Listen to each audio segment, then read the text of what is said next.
The craziest online food delivery encounters. It's not delivery. It's crazy. Deleted says, sorta delivery. I dropped off porta potties for a while. I pulled up to some farmhouse out in the middle of nowhere. It was early morning and still dark. I knocked on the door in the unlit entry, and a chubby little toddler answered the door, rubbing his eyes. Aw. I said, hey, little fella, can you get your dad? He responded in a grown man voice. I'm an effing, I can't say that word. I'm an effing short person, jackbutt. Small, what's the correct term? Little person? Little person, there we go. Give me the dang bill and drop off the crap. Can you imagine? I was gonna be like, this guy, this is not a child. This is a full grown man. Yeah, that's Honestly, that's a compliment. crazy. That's a compliment. But we got another story from Nightcore Forever who says the delivery instructions were to beat on the door like you're the cops and then roar like a T-Rex to scare my kids. Dinosaur. I did this, but a small, extremely confused lady answered the door. And then you go, rawr, dinosaur. Yeah, you go, yeah. Ah! Rawr. Apparently, the husband had written those instructions for a prior delivery and had not realized delivery instructions copy over to the next delivery if not deleted. Honestly, keep it. That's fun, though. That's so fun. At least it wasn't like the wrong house. Yeah. Have you seen that clip of like the mailman reads the post-it sign? He's like, put on this suit and like, Oh, yeah. stuff like that. Deleted says, finished a Postmates delivery in the Hollywood Hills when I got pinged to pick up an order at the Starbucks that's just off Laurel Canyon. I know exactly. I where used to live over there. I was gonna say, I know. Over here. I think we all know. Yeah, we're the locals. We know exactly where that is. Hey! Or in that general area, I can't remember exactly. Oh, that was a traffic. I like delivering in this area because usually the tips were very, very good. The person ordering wanted 4 tall iced coffees with no ice. So just 4 tall coffees. You know what you should do? You just kind of wait around. You just drive around the block a But couple then that's times. just a watered down coffee. You can get that though. I used to work at a coffee shop and people would order like watered no down iced coffee, or they would order like an iced drink with 1 or 2 ice cubes because they thought that they were getting more. I mean, they would be getting more milk, but they thought they would be getting more drink. Mm-hmm. I shrugged that part off because rich LA people are all effing weirdos, but I was annoyed because I had to place it, which means I had to make those annoying requests instead of just pick up the drinks. I go into the Starbucks and the lady working the counter says, "We've been expecting you." And I was like, okay. Wait, what? It's the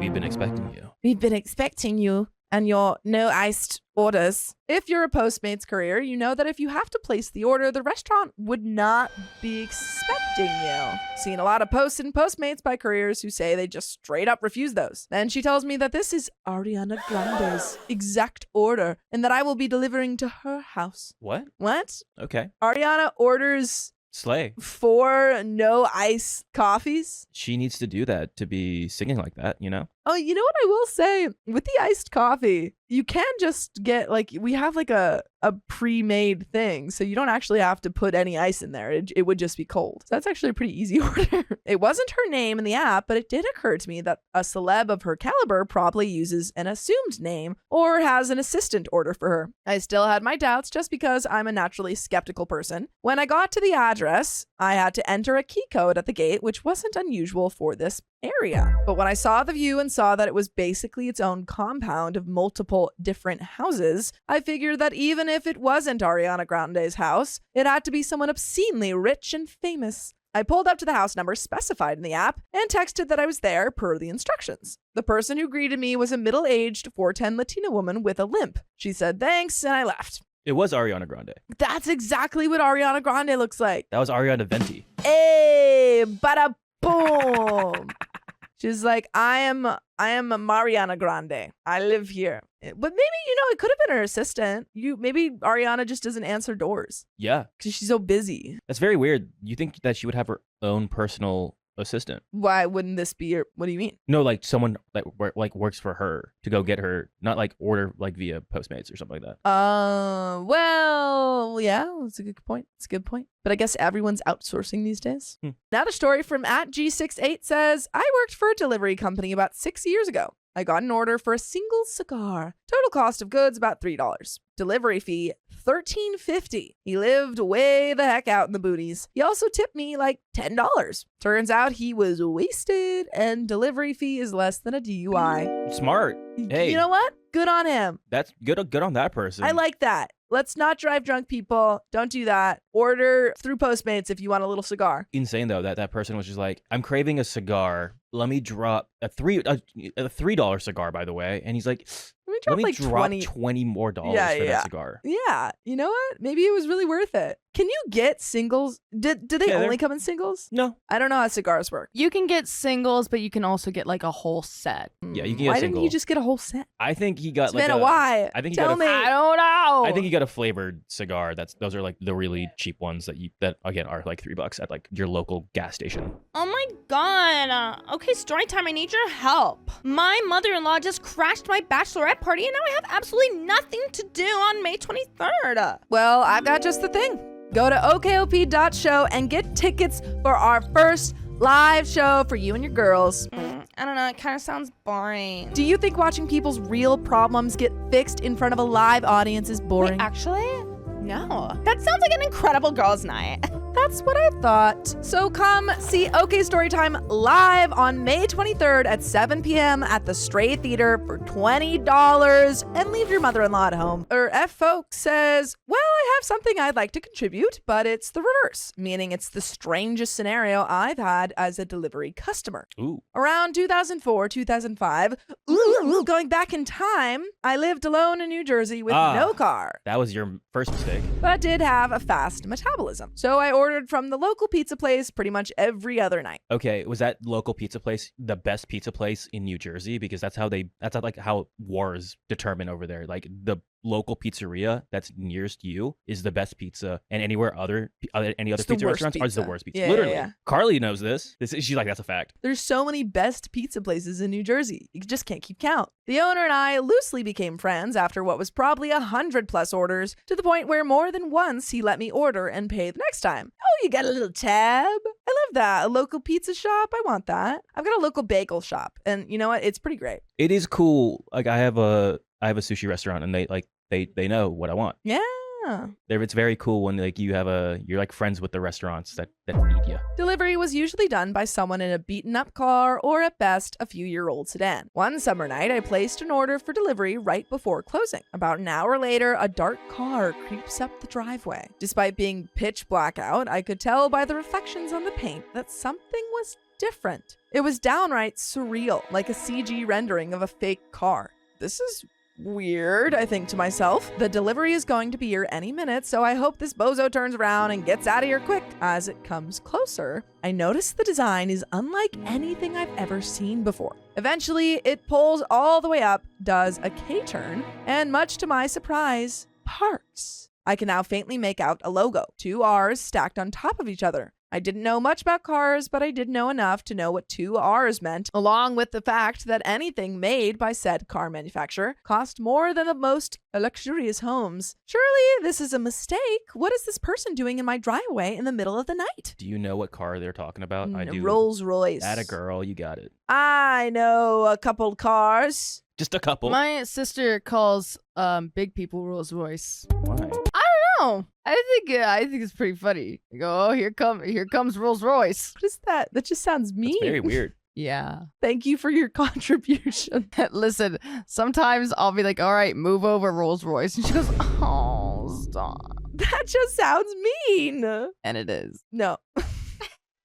No. I wonder to myself, starting to grow slightly concerned. The driver's doors open and a man calmly gets out. He looked like he just stepped off the set of a James Bond movie. Now, if I didn't know much about cars, I surely knew even less about suits. But I could tell this guy's suit was worth more than my life. He suavely reaches into the car and pulls out a pizza. My pizza. Oh. They're delivering pizza in a Rolls Royce? That's classy. He walks up to the driveway and hands it to me. At this point, my mouth was opening and closing, but no words were coming out. I was like a fish out of water. I immediately started fumbling with the damp, sweaty dollars I had in my fist, trying to count out a tip, and he shakes his head and says, no.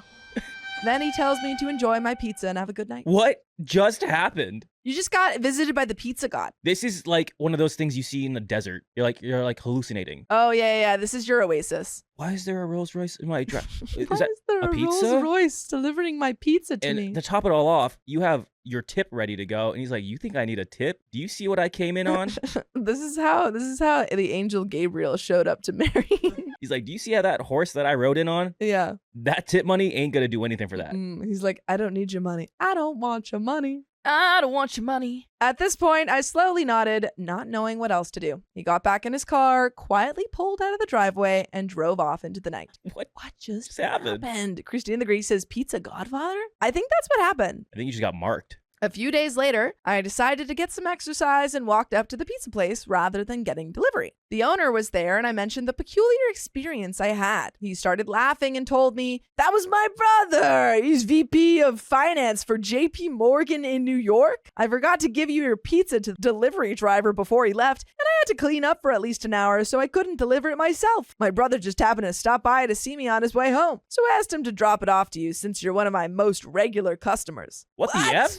He's like, yeah, I got it. I got my Rolls Royce out back. I'll be quick. I guarantee you the brother's like, yeah, I got nothing better to do. And you know what? This is going to be a funny story for this guy. It's like, I'm so rich. I might as well do good. I'm just so bored. I might as well deliver this pizza for my brother. Edit, at the time, Breaking Bad and Better Call Saul weren't out yet. But looking back, I was afraid Gus Fring would get out and ask me to hand over the stuff. Yes. To which I would insist I had no idea what he was talking about. Then he would stare at me with those cold, glaring eyes for 2 solid minutes before Mike would get out and insist I walk straight forward and look up at the stars. And that's the end of that story, and we got more, but boy, oh boy. Wow. What a tale to tell everyone. Probably the most iconic pizza delivery I've heard of. I hope someone delivers me a bagel that way. I mean, I usually get bagels in the morning. Just ask your boyfriend to do that. Find a Rolls Royce, show up in the middle of the night with a bagel. I want a horse-drawn carriage. And a bagel. And my tacos. It's easy. It's not that hard. If you wanted to. And they say chivalry is dead. Jim Beanhands says, once I picked up an order from Graziano's. You know it? Some people in my, I went to high school with some people, the Grazianos. Oh, do they own a restaurant? Nope, they own construction. Well, okay. All right then. There's probably more than one. And they had no idea what Grubhub was or that they were on the app. They didn't know they were. Don't they have you to sign up? Yeah, don't you have to like sign a contract and everything for that? Yeah. I had to call the horrible customer service and deal with them for like an hour before the restaurant believed it was real. Then they gave me the wrong food. Only did that for a year before I realized how completely disorganized and unprofessional of a company Grubhub is, at least in my area. Exilunara from OK Storytime says, whoa, it's one of ours. I ordered lunch one day like I often did. Don't we all? Yes. While I waited for the food to be delivered, I did some cleaning around the house and took the trash to the bins outside. My delivery was about 2 minutes away, so when I went back inside, I shut but did not lock the front door, since I knew I'd be opening it again shortly to grab the food. When the delivery driver arrived, he opened my front door and placed my food on the floor inside my house. Why would he do that? This is giving me did you hear about that one lady who did that? Yeah. And she tried to sue the guy? Yeah, for like being unclothed. Because he was unclothed in his own home because she opened his door and went in and saw everyone him was unclothed. going back and forth on whether she actually opened the door or if it was already opened. It's giving that right now. My indoor-only cat took the opportunity and dashed out the open door. No! The delivery driver panicked, grabbed the food from inside, took it back outside, and placed it on the front porch, then bolted back to his car and left like nothing happened. He didn't realize I witnessed the entire thing. What? That's crazy. So he takes the food outside because he's like, oh no, they're going to know that I opened the door. Here's the thing. Here's the situation. Yeah. Opens the door. Yeah. Drops the food down. Yeah. Door still open. Cat runs out. He goes, ah! He goes, ah! This never happened. I grabbed the food. He grabs the food, puts it back on the porch, runs away. I just can't imagine having any kind of inkling to want to open the door when you're dropping off food. Congratulations, you tipped him your cat. My partner and I ended up having to search our street for my cat, who wasn't used to being outside, so he was hiding from us. Oh. By the time we got back safely with our cat, our food was cold and ruined. Oh. To make matters worse, the food was ordered from a restaurant who used a delivery partner. So when I called to complain, they said it wasn't their problem. So I called the delivery partner and they directed me back to the restaurant. It's the full runaround. No. Come on. But, hey, I hate that. Do you remember what happened? What was it, like last month when we ordered from a place? Yeah. And they just kept sending us more.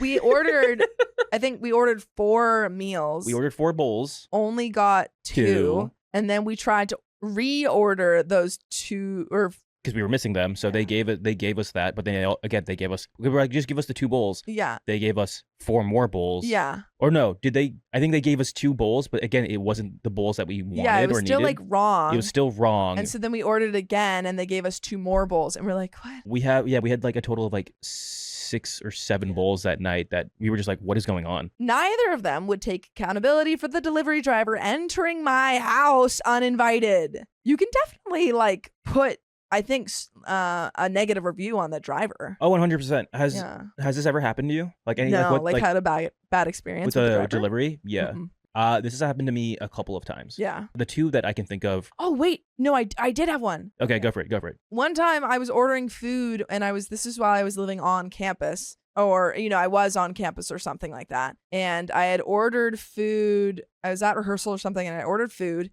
The delivery driver called me, and I had literally put like the pin of where to go. He called me, and he's like, I don't know where this is. And I like gave him instructions, and I was like, okay, I got to get back to rehearsal. And then he called me again. He's like, I don't know where this is. And kept calling me and being like, just so confused about the instructions. And I'm like, dude, just go to this building. It's labeled on a map. Just go there. And he's like, well, I can't give you your food if I can't find you. And I'm like, look at a map. It was so frustrating. It took me like 10 minutes to get my food. And I was just on the phone with him being like, okay, you're doing like a where are you? You're like doing cat and mouse. I'm like, literally, where did you go? The 2 I can think of for my worst experiences was, 1, I ordered my friend like a little cake for his birthday to surprise him. Yeah. Because he lives like out near Disney, and he was like, I'm just doing nothing for my birthday, because it was like a normal weekday. So I ordered him a cake. Great. My sister and I chip in to get him it, and we were so excited. The driver gets there. I told my friend, like, hey, go outside. I got you a surprise. He's like, no one's here, dude. And I've been out here for like 10 minutes. And the driver just didn't show up. What? And I called the driver, and he's like, yeah, no, I just, bye. Like, he would pick up, and he's like, yeah, well, bye. And I was like, what just happened? What? I'm pretty sure the driver took my cake. He's like, I had a birthday that night, so sorry, I needed it more than you, actually. Then my second one was at my old job. I ordered food. Very excited because it was a meal for myself and the security guard, because we worked the front. We're like, oh yeah, the food's gonna be here in about 10 minutes. 20 minutes passes by, no update from 8. And it gives you like, it's like, oh, your driver's almost there or something like that. And it shows you the location where your driver is. Mm-hmm. My driver was stuck in this location on the freeway for said 20 minutes. Oh my God. Then we looked it up. Accident on the freeway. No. And I was like, no, it was him. He was in the accident? He was in the accident. Yeah, so the restaurant couldn't do anything. Like, they refunded me, thankfully. Yeah, that's good. But I was like, what happened to the driver? Is he okay? They're like, we have no information on that. I was like, whoa. You don't have any information about your drivers? Amanda Calais says, lol, I borrowed my mom's Lexus to deliver one day. I got some looks. Delivering in style. It's fun. Maple flavored Slurpee says, I once had a delivery for 10 bacon cheeseburgers, but literally just as I parked in front of the address, Skip the Dishes called me and said the order had been canceled. However, the guy at the delivery address was sitting on his porch and saw me, and he just goes, Skip the Dishes? So I say, yeah, but they let me know the order's been canceled. He says, yeah, you're the 5th delivery I've had, but this is the first time it's been canceled. Turns out he had gotten into a disagreement with a woman down the block, and her way of getting back at him was by setting up a fake account for him and just delivery bombing him with ridiculous food orders. This was pre-pandemic when choosing cash payment was still allowed, so she didn't have to pay anything up front to do this. Skip the Dishes must have been in the process of blocking the account just as I pulled up. Anyway, he and I laugh at how petty the whole thing is, and then I accept my next order and start heading to the next restaurant. Except I am now in possession of 10 bacon cheeseburgers. Good burgers, too, if you've ever had a burger from Five Guys and fries. They were very similar to that. Wow. Yum! That's a pretty good deal. Yeah, then I guarantee you the burger joint's not going to take it back. No. Like, they're cooked, and they're probably going to be cold now. I want 10 bacon cheeseburgers! 55 cheeseburgers, 55 fries. 50 shakes. Anyway, I eat one. But obviously, I can't eat 10 burgers. So for the rest of my shift, I got to be a hero by giving the gift of a burger. Each time I would go to a restaurant to pick up my order, I would give the restaurant worker a free meal. I also counter-offered burger to a homeless person that came up to my car to ask for money. He seemed surprised, but he accepted. He's like, I can't. Hey, dude, like, do you mind? Like, do you have any money you can, spare? And he's like, no, but I have a burger for you. He's like, I don't want that. I can't pay with that. No, it's for you. Especially, it's got your name on it. Mm. They're all special. I love how that one lady down the street was trying to get at him. Yeah. All you did was just give him a head scratch because one, he's probably not going to pay for that. Yeah, those no, he meals. just doesn't pay for them. So you just made these restaurants not necessarily waste their food, but they didn't get their money. Well, I so mean, they are wasting the food, yeah. Is this a waste of food for OP and the people that she's giving it to? It worked out for OP. I'm saying. If I'm someone's assuming eating a it, lot of people wouldn't be eating if it. someone's eating it, it's not wasteful. It's just someone's not getting money. Eventually, once I was on to my last delivery at Montana's, I still had 2 burgers left, so I gave them to a server working there, and she just kind of melted. Like, she was seriously so touched. It was adorable. She was like, really? You're just gonna give me free bacon cheeseburgers? Oh my god, thank you so much. That's all it takes. Little things like that can make someone's day. Me. Genuinely. If you gave Savannah a bacon cheeseburger, she'd marry you. What if I gave her, like, you know, when I gave you like a donut? Yeah. And how did you feel? I loved it. I want a donut. I'm going to order some. We can add a delivery story to this episode. Yeah! I think she must have been due for meal break or something because it was so sincere. More than one restaurant worker insisted on giving me something in return, so I ended up with a stash of drinks in my car by the end. What? This is not a delivery story, but one time I went to, I was on a road trip with my friend, basically just going up north to Portland and then to Seattle. Mm-hmm. I was supposed to find a place to eat closer to Freeway, but I accidentally found one that was like a 30-minute round trip away. Oh, what? Like off the freeway, because it's like 15 and then 15 back. And so anyway, we go into this random pizza place, and honestly, the pizzas were not good, but they had this strange deal where you could get a liter of soda with your order. Oh, yeah. A liter of soda. And we got 2 liters of soda. We had that in college. That's insane. Yeah, they're like, buy 1 large pizza and then you get a liter. We're like, what? Yeah, I would do that all the time. As a college What am I student, I was going like, to this do is with a- a liter? Drink it. I'm one person. And I'm another person. Willie Key says, I drive for Uber Eats, and one time someone ordered Freshie, a healthy food vegan place. And I saw that the order was 8 small bags of chips. Not even anything off their menu, just 8 bags of chips. What flavor? And while I was on my way to deliver it, they messaged me twice in the app. The first time they said, please. And the second message was, be careful. Oh, these people are so excited for those bags of chips. Don't drop the chips. Yeah. Please don't drop the chips. I need the chip. To this day, I have no idea what was going on or why they didn't go buy chips from the convenience store near their house. Did you drop them off? Yeah, well, they probably dropped it off on the porch and they didn't see who they were. But I guarantee you, those people are having a fun time and were not sober whatsoever. They're like, we need the chips. Please don't hurt the chips. Mission Rice 2058 from the r/OK Storytime subreddit. Woo! During the vid, I ordered regularly food from a local small restaurant. One day, a friend visited us because his girlfriend broke up with him the day before. At lunchtime, we chose pizza burger with fries and pasta Alfredo. Hold on. Did you say pizza burger? Pizza? What the heck is pizza I think burger? it was pizza, then comma burger. Oh, I see the comma. I was like, pizza burger? You want pizza burger? What kind of restaurant is pizza burger? I want pizza burger. That sounds really good. Yum! What would a pizza burger be? Would it be, are we thinking of like pizza on a burger or burger on a pizza? What? I mean, your imagination. Oh, I want both. That sounds really good. Either I feel way. like a pizza burger is 2 pieces of pizza, Mhm. patty, lettuce, and then the pizza on top. That sounds kind of gross. I'm thinking of cheeseburger pizza, like pickles. I think I have had Oh, cheeseburger so on pizza. a pizza, Yeah, you've on a got little pizza. bits of like the patty, Patty, pickles, So like a sausage pizza, in a like sense. onion, Yeah. and then like maybe a little ketchup and mustard. Okay, less inventive than mine, but everyone has a right to their own opinions. Mine just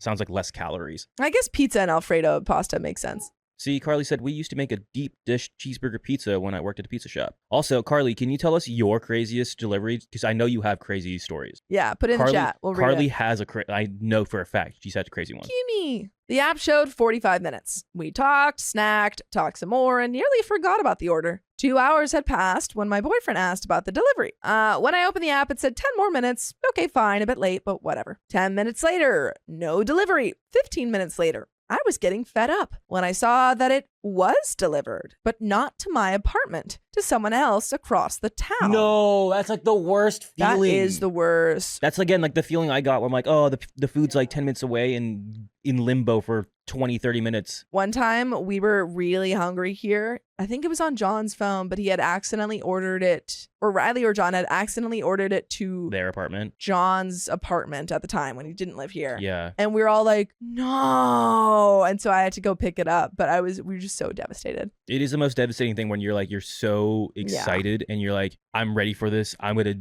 chow down, and you don't get your food. I instantly called the restaurant and explained that I ordered my food nearly 2.5 hours ago, just to see in the app that it's been delivered to someone else across town. I gave him my information, delivery number, name, and address to find out that they had someone else with my exact name but different address as a customer registered. When I asked how this could be, because I regularly order there, prepaid via app every time, he told me that it has to do with the new IT delivery system. I was skeptical and asked for a refund or a delivery of my order to my address. In the end, I got a refund and ordered somewhere else. Dang. 2 weeks later, on my way back home, I drove by to get us some food for dinner. It was closed with a sign, closed due to health hazards. Don't know what it was, but wondering if we dodged a bullet 2 weeks prior. Ooh, You could have. You could have. Or it could have been like the IT service thing, and like people were just so upset that like they need to fix it. Oh yeah, Ming Ming says it was Sam who ordered it, right? Yeah, we were so sad. Yeah, I wonder what that was, but I'm glad you didn't get your food then.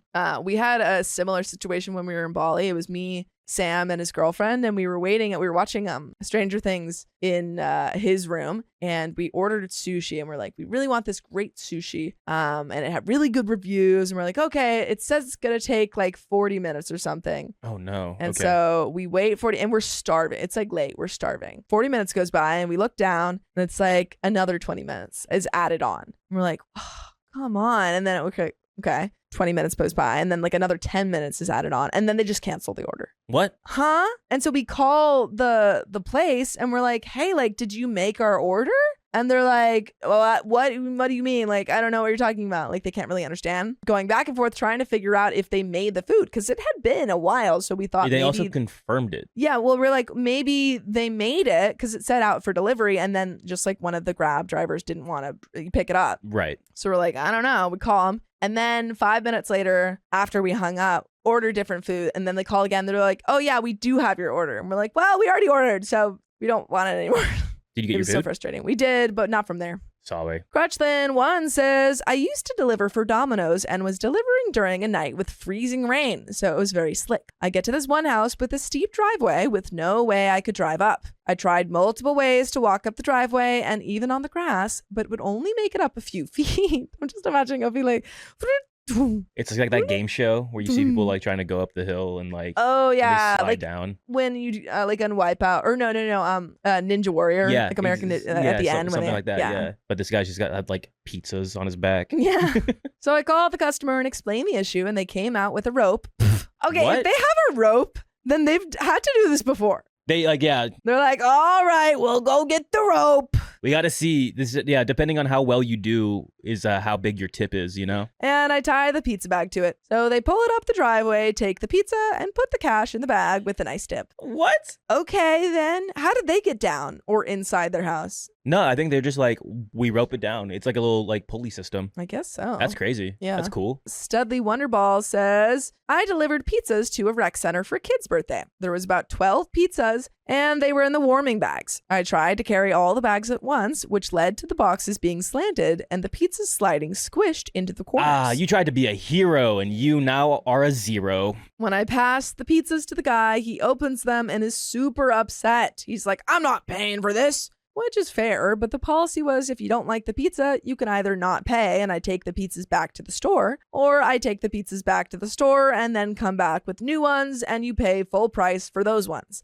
But he was like, nah, I only have this place booked for another 20 minutes. We're eating this, but I ain't paying. Honestly, Yeah, that's fair. that's fair. That's a valid point. Yeah, like I don't have time to get new ones. I want to eat them, but they're all smushed. Rookie mistake when you know the pizzas. Like, I know you tried to be a hero and you tried to make it the easiest thing, but the pizzas do slide down. Yeah. That's just like That's common on sense. you. Yeah, man. So I didn't really care, but if you didn't pay, it came out of my wallet. Yeah, It's your fault. You messed up. I'm sorry. Yeah.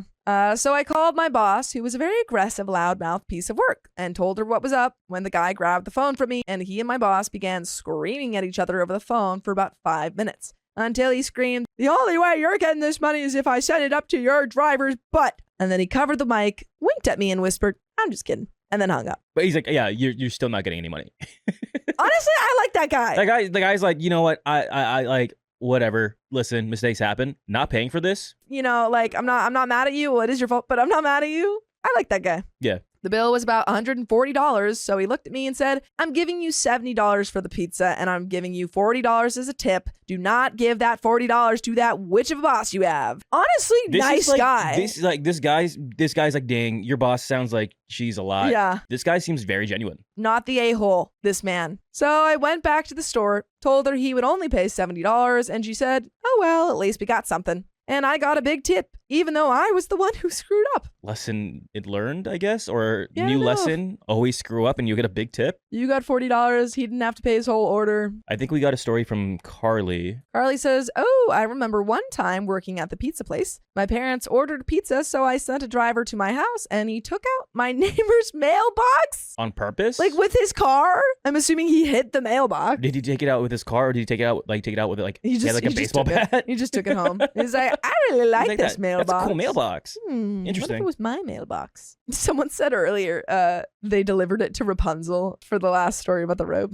Oh, it's their hair, yeah. Yeah, Rapunzel would have to do a lot of door dashing to get all that food. Well, Like, hello. have you seen the drone dashing? Like, No. I think people have done that. Oh my goodness. Like, they have drones delivering food. I don't. I don't know how or who does it, It's but like I've seen those it. little Cocoa bots. They're so cute. Did you know that they're driven by real people? Yeah. There's an actual person. Controlling it. Jesus was an alien. Says. Whoa. I saw a woman give birth. I was delivering for a pizza place at the time, and we delivered to a large children's hospital about a mile from the store. I pulled up to where we normally delivered, the Valley Loop, and a blue F-150 comes flying in as I'm walking away. The driver jumps out of the truck, screaming that his wife is giving birth, and out of the passenger side, I can see plain as day a few millimeter of dilation staring at me in the eye. Oh my. Reply says, you weren't the only one delivering, it seems. Nice. That is scarring, but hopefully that person is okay and they delivered a healthy child. Do you have any funny delivery stories when the delivery guy comes over? And because I have a couple. Not off the top of my head, no. Especially in college or like college or end of high school, people would deliver us pizzas at parties, and we were like, "Hey, do you want to play like a game of Pong?" That is so you. Yeah. You guys just join us? He's like, "What's going on? Like, you guys got 5 pizzas. Like, you guys are having a party?" I'm like, "Yeah, you want to come in?" The guy's like, "Yeah." So we've had that a couple times because they're usually like college kids or like they're usually younger. like they're usually just fun people, and like they're nights delivering food. Might as well make it a little, spectacle of it. Amicable Satan says. Wait, Van Capinator says, I took a delivery driver in college with dabs. He loved it. See what I'm talking about? That makes sense. See? That makes sense. That feels very like Argyle from Stranger Things. And he probably was like, I want to deliver to that house every time. Yeah, he's like, I will be coming back. He's like, I want that delivery driver every time, or I want that, Apparently this is a common occurrence. Sofa King says the same thing. See? Yeah. I have also been tipped that. That's crazy. At my old job, because we worked near dispensaries, I would always like hook them up with like a free pack of cards, and they would come back and just give me a bag of goodies. And I'm like, okay. He's like, yeah, no, you're great. Like I don't. He's like, I don't have cash to tip you, but like I have this because I work at the dispensary. And I went, Yeah. You didn't have to do any of this. He's like, no, dude, I like your vibe's cool. I'm like, Aw. thank you. Amicable Satan says, worked for Uber Eats, picked up the order, and pedaled to the delivery address. Once I get there, I ring the doorbell and no one answers. Proceed to send message and waiting. Everyone in the comments now are just like, Yeah. I did that. Yeah, see what I'm talking about? Everyone's doing it these days. It's I a fair guess. trade. You're like, you know what? You deliver me food. I'll tip I you some money, deliver but here's you. your good time. Yeah. 2 minutes later, a very distressed woman comes out, screaming at someone inside the house, F you! And Whoa! I got so Whoa. locked into her character. Sophia. Let me redo that. She said it with her chest, guys. That was crazy. I was just so into the character. $200 in the swear jar for you. $200 and left in her car. The person at the door, who was only in his undies, proceeds to slam the door. What? I let 30 seconds pass and ring the doorbell again. No one answered and sent another message, and I was ignored. After 10 minutes, I contacted support, and they told me that if I didn't answer in 5 minutes, I was free to leave with the food. It's like the good old like classroom policy. If the teacher's not there for Yeah. 15 minutes, you can leave. You get to eat the food. I like that. Waited the 5 minutes, texted support to let them know, and drove back home. My then girlfriend and I had a feast. We Googled the cost of the meal, and it was close to around 1,500 MXN, I don't know what MXN is. which is an effing lot for 2 person. What is MXN? Could you look that up? Because like my thought is like Mexican. I but, thought it was like, Mexican pesos, but that I mean, isn't that like MXP? Mexican pesos. All right, well, Well, there you go. that's fun. We were in a very rough place economically then. That was the best meal we had had in months. Have you heard that before? What? That this meal tastes so good because it's free, or like, Oh yeah, yeah, absolutely. free meals do taste better. I love when my boyfriend makes me food for free.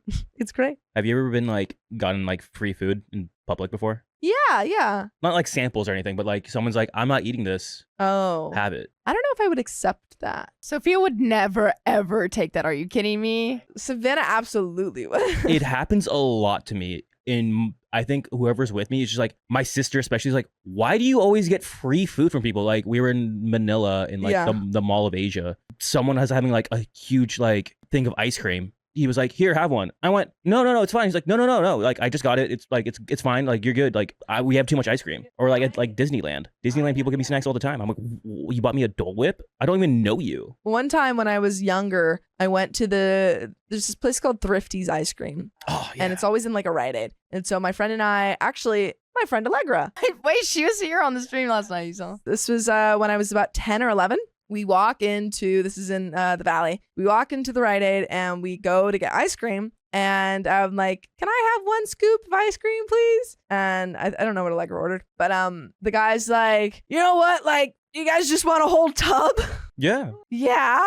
And so he just starts like literally tub this big, just starts scooping like a bunch of ice cream into this tub. And I'm like, and Yeah. then he gives me this ice cream and I think I got like butter pecan and I'm eating this ice cream. I'm like, this is the best freaking day I've ever had. Ooh-wee. And then my dad sees this and he's like he comes over because we had gone in by ourselves and he's like, you can't eat all that ice cream, and he threw it out. No. I thought your dad I thought your What? dad would be like, you can't eat all of that. Here, let me have some of it. No, he threw it out. That should be illegal. That probably is like that's definitely a core memory for you. I know. I will never forgive him. That's I definitely shouldn't have eaten all that ice cream. However, I probably would have just taken it home and put it in the fridge, and then we all could have enjoyed free ice cream. what would your mom say? I don't know. She was probably there. Maybe it was her. It was probably a combo decision, maybe. Both your parents are like, she's having too much ice cream. Take it away. Take it away. Deleted says, I went to deliver to a shady motel across town. As I'm walking up to the door, I catch a super strong whiff of the green stuff. The devil's lettuce. I knock on the door and a dude hiding his lower half behind the door answers.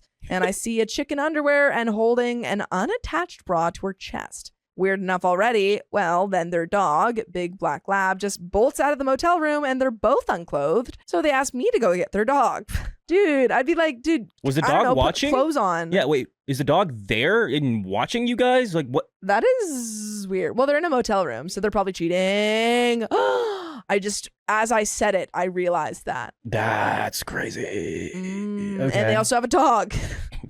Luckily, he didn't get too far and he was sweet as could be, but probably the weirdest experience I've had so far. I mean, maybe they're not cheating, but I feel like when you go, like you ordered food knowing it was coming and then you were like, I'm going to. Did they? Yeah, they got aroused. They're like, it's like one of those things that you see in like a corn. Yeah. Oh, interesting. Mr. Fribble says, delivered to a family and they were all happy and tipped me $10.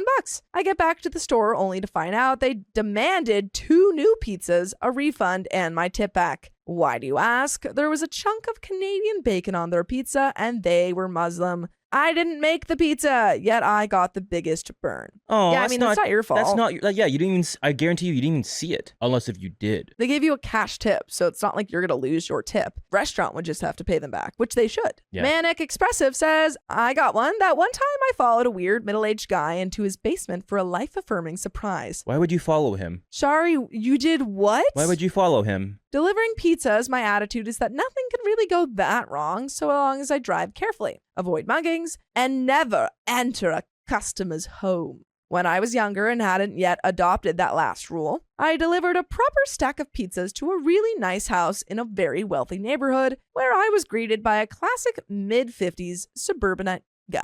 I had like 50 pounds of pizzas and he was just vibrating with excitement. I would be vibrating with excitement too if I had 50 pounds of pizza. Do you know how heavy that is? 50 pounds. Good job. Like a little kid asking me if I wanted to see something amazing in his basement where the pizzas were going anyway. He's like, come quick. You won't believe it. You won't believe what I've got. We're going to Narnia with those pizzas. See, this is just making me think of that one episode in Doctor Who with the angels. Okay. And they take over the guys, or they take over the peoples. It's the crash of the Byzantium, and they take over like the voice box of all of the people in the catacombs. And then they keep going like, come quick, you've got to see this. Oh, Come on, Bob, you've got to see this. terrifying. And they're like, what? See what? That's what I'm thinking of. That's terrifying. You're going to get unalived by the weeping angels, OP, if you go down there. I'm going to sneeze. Bless you. Yeah, it sounds like a lot of red flags, but from his vibe and the amount of pizza he'd ordered, I figured he was having some kind of game night with his buddies and was eager to show off his layout, entertainment system, bar, etc. Wealthy guys love showing the sweet toys they work for to broke younger folks. And when you're working for tips, sometimes an ooh or an ah at a car or in-home luxury you don't care about is worth an extra $10. That is very true. Yeah. Yeah, you gotta sometimes kiss some butt to get a little extra money when you're delivering food. Awesome Ashley says, sounds like people don't have survival instincts at all with this story. So I followed him into his huge house, preparing myself to express amazement at his whatever. Okay. Yeah. You do not have any like, yeah, you know what? This is fine. He's like, nah, I don't care. I'm just going to go down, we'll figure it out, whatever. We get down to the basement and it was a puppy party. Oh, I'm staying. This is the greatest I'm never surprise of all leaving. time. You know I what? take it all back, OP. You You're- have the survival instincts that they're perfect. No notes. Smartest decision you've ever made. Honestly, way to trust your gut. A true, actual puppy party. Some sort of adoption event he'd set up for his kid's birthday. Aww. Exactly as I'd expected, there was a classic rich guy basement with a full bar and a pool table and wall-sized entertainment center and huge sectional couch and recliners. What I didn't expect was a gaggle of 8th grade girls playing with dozens of puppies being supervised by handlers. Oh, my favorite term of like a group of things, a gaggle. I love this. What says dozens of puppies? Well, no, he said gaggle Oh, he of did? 8th graders. Oh, gaggle of 8th grade girls. Yeah. Every kind of puppy I could imagine. Oh my gosh, are you walking out of here with a puppy? Adopt a puppy, OP. Adopt a puppy. Can we have a puppy day? Can we read stories while we play with puppies? I'll bring my Danya. No. We'll never get anything done. I set the pizzas down on the bar and just sat on the floor and squealed and giggled while puppies tried to eat the smell of pizza off of me, Oh, that's so cute. succeeding only in devouring my heart through my face. That was so cute. That was so cute. You're getting unalived by cuteness? Ah, See, what a dream. If we were to have a puppy segment, it would have to be like a specific 30 minutes to an hour. Oh, yeah. And then like they leave after that. Not that I want them to leave. The depression would hit me so hard. The blind one sent in $10 US. Years ago, I called to order pizza for my son's first birthday. The place wasn't going to be open in time, but since the owner knew me, he went in early, made the pizzas, and delivered. Aw, it's who you know. It's who you know. Love After Teen Mom says, I deliver for Uber Eats, and last week I was delivering some wings to a dude. Simple delivery, leave at door, no contact. I complete the delivery, and a couple minutes later, my phone rings, and I could tell it was coming from the customer through Uber. I thought something was wrong with the food. No! He called to thank me for delivering his food. Cool, no problem, dude. Then my phone rings again, same number, and I ignored it, so he calls again. Ignore. Dude calls again, so I finally answer, and he asked me if he could have my number for future orders, and I told him I didn't think that would be inappropriate and ended the call. I did a couple more deliveries after his, and when I finally got home, I got on Facebook, and this dude tracked me down Whoa. and sent me a friend request. Effing creepy. Deny, block, reported to Uber. That is weird. That's very weird. Yeah. That is very, very weird. Do not accept that friend request. KitKat K8 says, used to deliver pizza. I was 18, brought a huge order to a house on a weekday evening where clearly a bunch of middle-aged friends were having a huge party. The door opened, a 40-something guy answered and yelled over his shoulder, "The pizza's here!" Hey, yo, pizza's here. Everyone was clearly trashed already. It's around 7 p.m. You're about to get hoarded. Hoarded? Oh, by the pizzas. If I am messed up and someone says there's pizza, every bit of my energy left in me would get up and run to that door. The pizza. Just with mouth open, just like, and just hopefully it should should come there. Hopefully it just goes right down the hatch. It's like Audrey Audrey? from like Little Oh, Shop of Horrors. feed me Seymour. Feed me, Seymour. Another 40-something wasted lady comes busting out past me, Bustin'. goes to the passenger side of the truck, then just lies the top part of her body down inside the truck on the seat. They take me home. Take me to the pizza It place. smells like pizza in here. I love it. And I think falls asleep for a few minutes. I'm on the doorstep holding 10 pizzas, door wide open. Rowdy 40 to 50-year-olds party is hopping. Dang, for 40, 50-year-olds, party's hopping? Hopping, man. That sounds like a fun party. And the lady who has my money is asleep with her front half in the truck. I'm about to yell for someone to help me when she gets up, then stumbles over to me. Conversation goes something like this. How much is it? 108.25. The wasted lady's staring at a wad of bills in her hands. She then shoves them all at me. Do you count that? I count it. You gave me $164. Is that too much? Well, I don't think so, but your bill is only $108.25. Well, you count that. Ma'am, it's $164.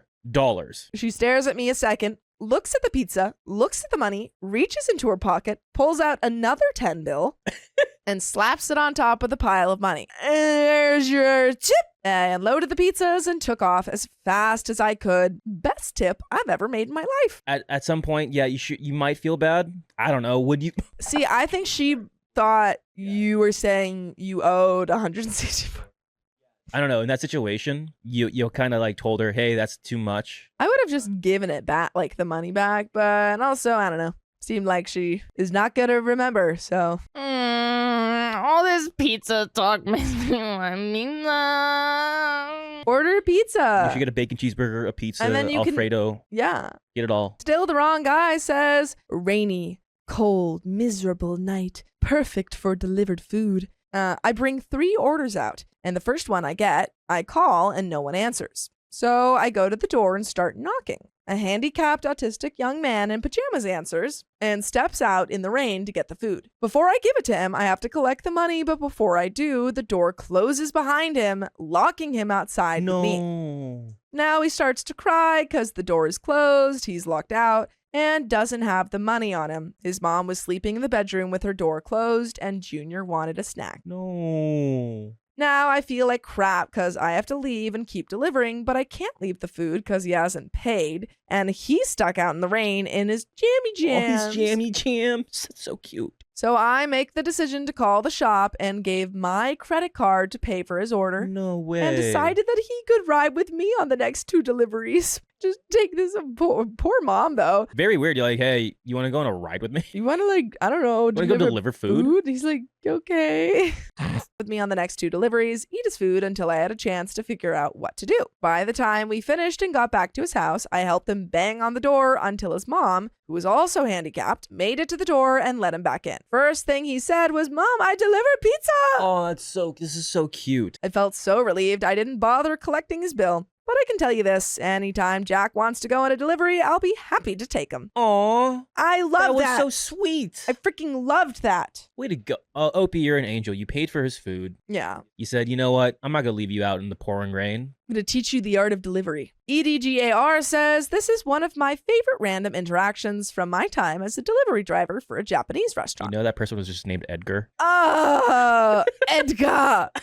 Dang it. I've been bamboozled. Not gonna lie, when you said that, I was like, how'd she do that so quick? Because then I tried to do it after and it wasn't as quick as yours. What do you mean? EDGAR. You just said it really quick. And I was like, couldn't be me. I saw it and then I went, Not quick enough to recognize that it was just Edgar. I was sent to this house with an order of steak hibachi and a couple of sushi rolls that added up to something like 1960. dang, that sounds... Pretty cheap. That's...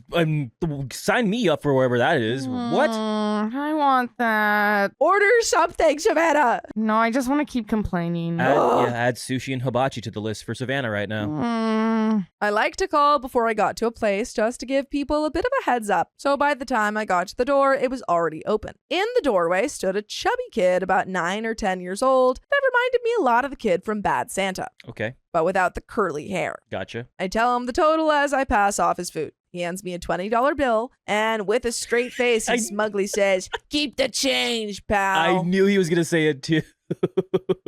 Immediately after, he closes the door and I stood there for a second trying to process what happened. When I got back to my car, I noticed the time and realized it was way too early for that kid to be home from school. I couldn't help but laugh at the whole situation. Oh, OP, you're not going to be a snitch, are you? Yeah, don't be a snitch. This kid is just trying to have his little Ferris Bueller day off. He told you to keep the change, pal, that 40 cents. I wasn't even mad at getting a 40-cent tip because this kid probably faked being sick so he could stay from school and was probably in there watching TV or playing video games while eating sushi and feeling like a big shot. Honestly, shout out to that kid because that kid knows, he's like, I don't want pizza. I don't want chicken tendies.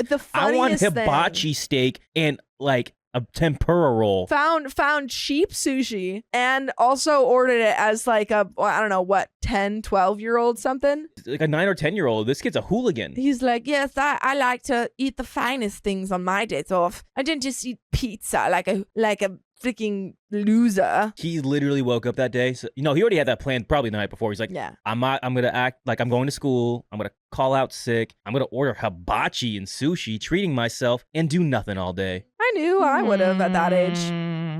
Gemenic says, driving for Skip, heading to a nice-ish area. See the house that I'm heading to. Standing outside, leaning against an electrical box in a yard, is a shirtless guy. It's a Brad Pitt. This guy was jacked. Huge. If I looked like that, I would hang out with my shirt off too. Has a pack of smokes and an adult soda sitting on the electrical box. Anyway, since he looked like he was waiting for something and was outside the house I was going to, I figured he was waiting for me. As I pull up, I nod at him and he nods back. Perfect. Easy drop off, right? But then he picks up his adult soda and walks off in the other direction. Weird. Okay, whatever. I head to the house and knock on the door, deliver the food to the person inside, and then get back in my car. Is this guy cruising? I start fiddling with my phone to get the next address and see some movement out of the corner of my eye. Before I can do anything, jacked shirtless guy opens my passenger door and climbs in beside me. Yeah, this guy's cruising. Oh crap, I'm being robbed or something. I look at him, he looks back, and he sees the Skip bag in the back and clues in. I figure it out at the same time. He was okay. He was waiting for his guy to make a drop, and since I nodded at him, he thought that was me. I managed to stutter out, no, man. Sorry. No? No. Okay. He responds and then exits my car and walks away. What? No, actually, I still think my theory's right. I mean, that's like the universal thing.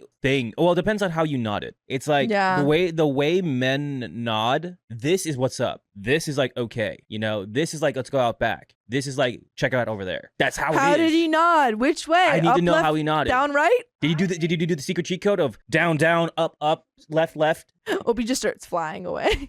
Van Campanator says, lol, of course he took your nod as a sign. You're giving him substances. See, I feel like if this is a shirtless guy waiting on a corner, that to me signals more cruising than it does substance drop. It's like when gay men wait on it, like, will gotcha, drive. Gotcha. Yeah, that was my first thought. I guess earlier when he walked off after I nodded, he went to grab his cash to make the buy. Scare the crap out of me. I make sure my doors are locked now. Gigantopithecogre says, yes, that is what it says.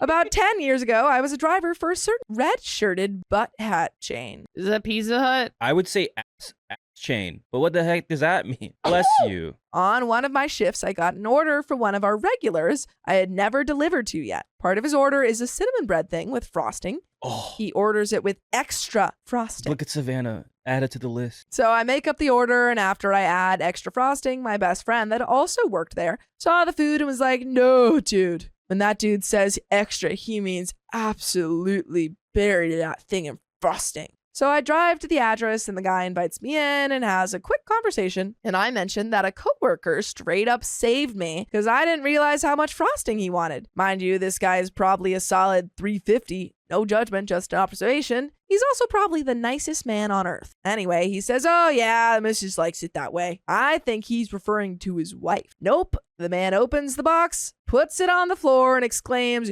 here's your food, fat butt. I'm like, oh no, I want out of here before the missus comes out. Instead, the until now unnoticed absolute unit of a cat appears and demolishes this thing. It's like the Motomoto thing. Yeah. Oh, I Motomoto think likes Moto you. Moto likes you. This cat was an easy 50 pounds. What? By far the fattest cat I have ever or probably ever will see. Totally caught me off guard. The guy tipped me like $20 and I was on my way. That's animal. That's just full on animal.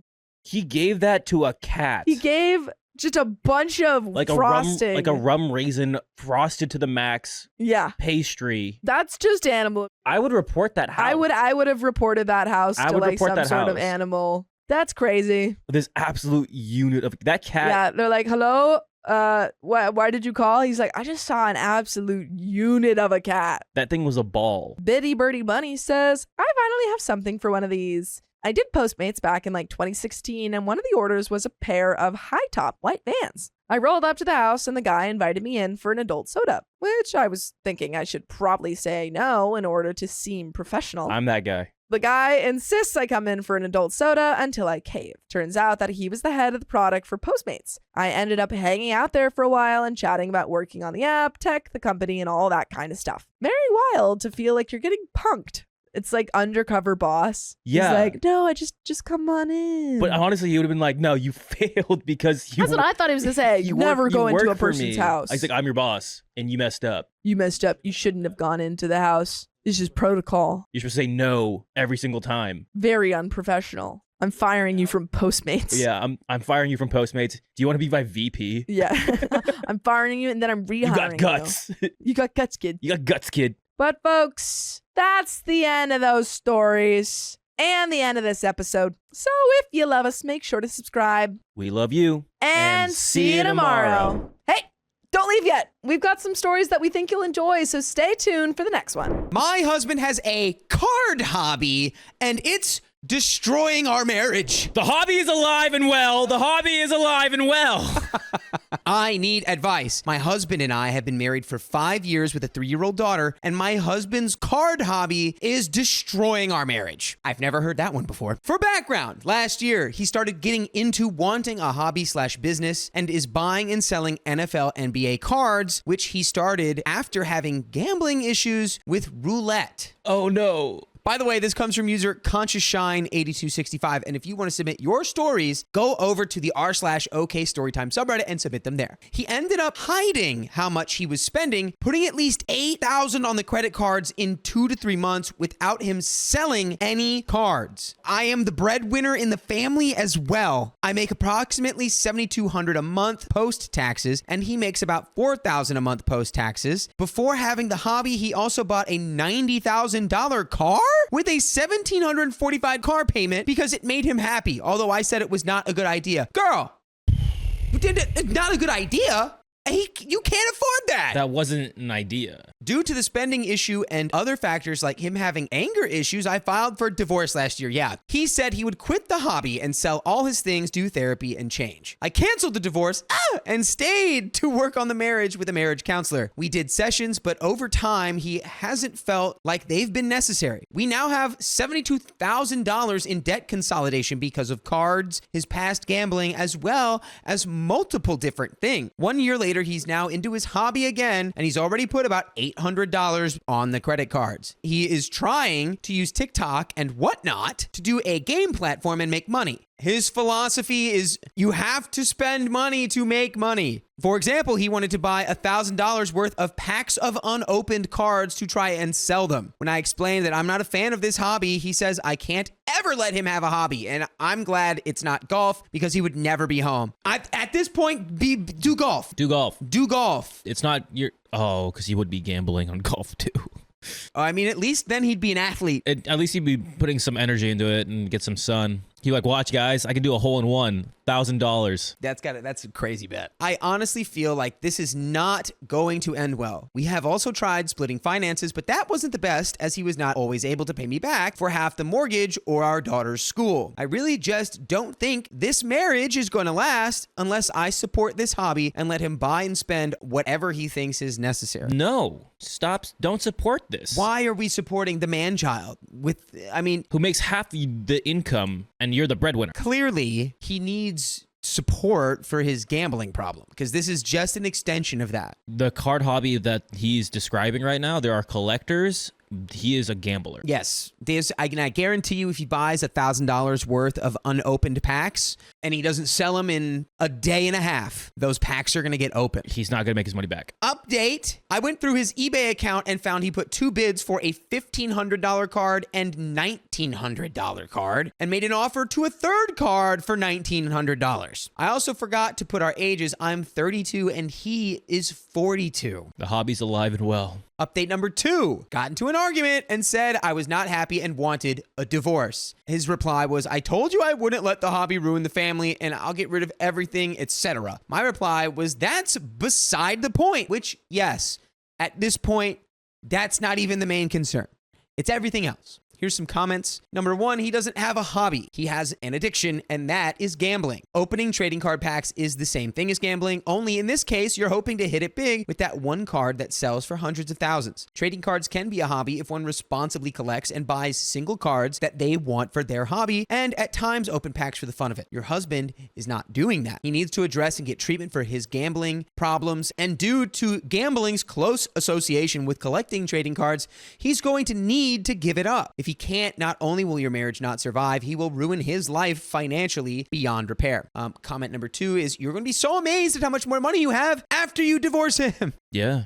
Number 3, ma'am, at this point, you are the problem as much as he is. You aren't putting your foot down. You aren't protecting yourself. You're allowing it to continue. Wake up, walk out, or get him in with an addiction therapist and cut off all his access to money and cards. You can do this. You deserve better. OP replies, I totally agree with you. I started seeing a therapist to help me with this as well. And we have another update. I'm just going to say this, and then we're going to continue with the update. Mm-hmm. What do you think I'm going to talk about? I think you're going to say the divorce is the right thing. Yes, but what was the biggest red flag? Well, obviously, the husband just gaslighting the wife, or OP, and that the card hobby is just a hobby and not an addiction. And spending the money is... he's going to make the profit back. Honestly, that was a way more thoughtful answer. Mine doesn't even have anything to do with the cards. The $90,000 luxury vehicle that he cannot afford that was paid for on your dime. Because it makes him happy. What are we doing? All right? That is a huge no-no. Red flag. We're going to get back to the story, but Sam, you have a copious amount of something. What, John? X's. I have like 4 or 5 or 6. I heard of 6 with a 0 All behind right, it. that 60 number, comes from somewhere else. Where does that come from? It comes from our OK Storytime membership. Yeah, that's freaking right. We have 60 plus hours of exclusive live streams on Monday, Wednesdays, and Fridays. It's only $5 a month, so go to the link in our description, youtube.com/OKOP show/join. Join a club almost as exclusive as Sam's X's. Well, let's get back to the story. Update. I have asked for a divorce 2 days ago. Okay. But he told me he still wanted to be together. Today, it was brought up again, and he said he would get the divorce, and he has accepted it. Well, that's good at least. At least he's not gambling that. Man, it's just such a shame, dude. He's clearly has a problem, but well, OP tried. OP tried. OP tried with therapy and putting their foot down and communicating, and obviously it didn't do a damn thing. It's out of your hands at this point. You've done what you can. I have a great sense of relief, yet a significant amount of grief. Grief for the past, the present, and future, as well as not knowing what the future will hold, and if I made the right choice for my daughter. The relief is knowing I won't have to worry about any hobbies or being yelled at and called names for reasons that are dumb. We have not obtained a lawyer, but I assume we would do that in the upcoming weeks. I hope this was the best decision for both of us, and we can have a happy future apart for our daughter. And by the way, you can have a happy future with us by listening to full episodes with stories like this one. Just like this one. All you have to do is go to Spotify or Apple Podcasts, wherever you get your podcasts, and search OK Storytime. Simple as that. Before we finish the story, because there's a little bit left, I do like where we're at here. I like that, she made the hard decision. She said, we're getting the divorce. And I know she's still wondering if this is the best option for her daughter. In the hindsight, 1000%. I know it sucks, but this is the best option. If he refuses to get treatment for his gambling problems, that is 100% going to impact your daughter down the line if you are a joint household. Because guess what? He's not only financially abusing